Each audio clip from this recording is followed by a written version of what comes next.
going to join the military. Why would I pursue that if they can't come and talk to me? Yeah. So I never joined the military. Millennials, make sure you say this because they can't hear me. Yeah, I got you. Will change jobs an average of 4 times in the first decade out of college. Millennials will change jobs 4 times. 4 times in 10 years. In 10 years, right out of college, And that's compared with to college. that's compared to 70 years of life. Oh my god! And that's 4 years and 70 years compared to 4 and 10 years. And I think people are millennials and Generation Z. We're waking up to this. Like we see this internet thing, and we're like, you know what? Yeah. Well, I read a interview, I think, with a NASA engineer at one point. And they asked him why could they not make rocket engines and motors the way they used to. Oh, I've heard this. And what he said in the interview was that it's simple. People aren't in the jobs long enough. Mm-hmm. So they can't. So back in the day when they were making F-1 rocket engines, the most powerful rocket engine to ever exist, got us to the moon. And when they were making those, the same guy was working on that engine from the creation of it to when it was built until it made it to the moon. Compare that to now. Say, what you said, 4 jobs in 10 years out of college. Then one NASA engineer works at NASA for 10 years. That's rare these days. Imagine you have 10 guys building one engine, and they rotate every 4 or 5 years. Yeah. You can't build them the same. Yeah. You can't maintenance them exactly the same. Because there's stories of guys that were working on the F1s taking a wrench and hitting it, and it would work correctly. Yeah, and also, I think it's crazy that with technology from that era too, it's kind of lost. Because they actually can't make the F1 engine because of all the hand welds and all the little techniques. No one can do it. Yes, no one can do it, and it was lost with the engineers and the technicians that did the hand welds.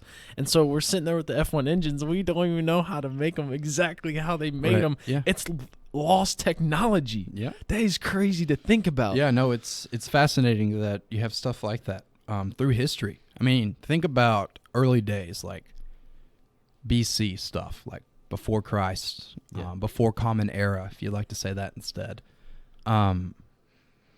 A lot of the stuff, for example, you have Damascus steel. We don't know what that is. Yeah. It's or the Roman concrete. We recently just figured that out again. Another one would be Greek fire, stuff like that. Yeah. Things we don't know what they were necessarily because we don't have the written stuff and ingredients and stuff. And some random dude probably made it in his essentially his garage, Yeah. And honestly, the fascinating thing about that is that's been the history of everything, is people building stuff in their garages. Whoa, look what we did That's already what I'm right saying. now. We're in the garage now. I'm alluding to that, studio. Cody. Yeah. Yeah, so, for example, stuff like that was made in the equivalent to garages back then. Right. Archimedes, all of those guys had independent laboratories. Most of them would have been in their houses. Right. That's usually how people did that. For example, Alan Turing, his Turing machine, which is like one of the very first computers that we really have.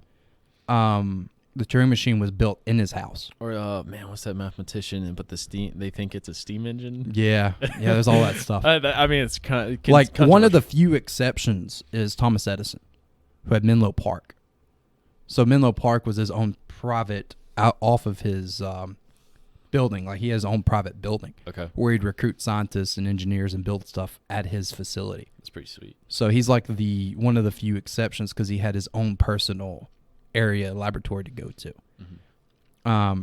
But yeah, so like anywhere from music to creating things in the early days. There was a kid in a gardening shed.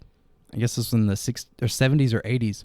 He wanted to build a science project, and he was a little crazy, and he built an atomic bomb. A nuclear bomb. What? Whoa! What kid? What, yeah. The atomic boy. Yeah, the atomic. Who are you talking about? Yeah, he's a Boy Scout. That. How old was he? 15 or 16. Yeah. He was 15. young. So he wanted. There was a badge that he wanted. There was a nuclear badge, and so he went a little hardcore on it. Started reading chemistry books and stuff, and he started taking things that had very low amounts of radiation in them. scraping them together until he had made a warhead. Jeez. And it melted down and took out the CIA, FBI, everyone had to come in and clean everything up and make sure everyone was okay. That is amazing. David Hahn. There you go. David Hahn tried to build a neutron source at 17. Well, he really what he did is made a collection of so much uranium and stuff that it melted down because he didn't really have reinforced concrete and stuff to make a safe container. The pictures of him, his face peeling off. Yeah, so I think he got radiation poisoning. How old was he when he passed away? I think he actually committed suicide, I believe. He lived to 40 years old. Yeah. He lived to 40 years old. The chronic pain and stuff was just, I can't even imagine. Yeah. Yeah. Yeah. He died 30 years ago. I knew it was recent. So that's the interesting thing with that is you have the willpower and the interest to do something, you can do it.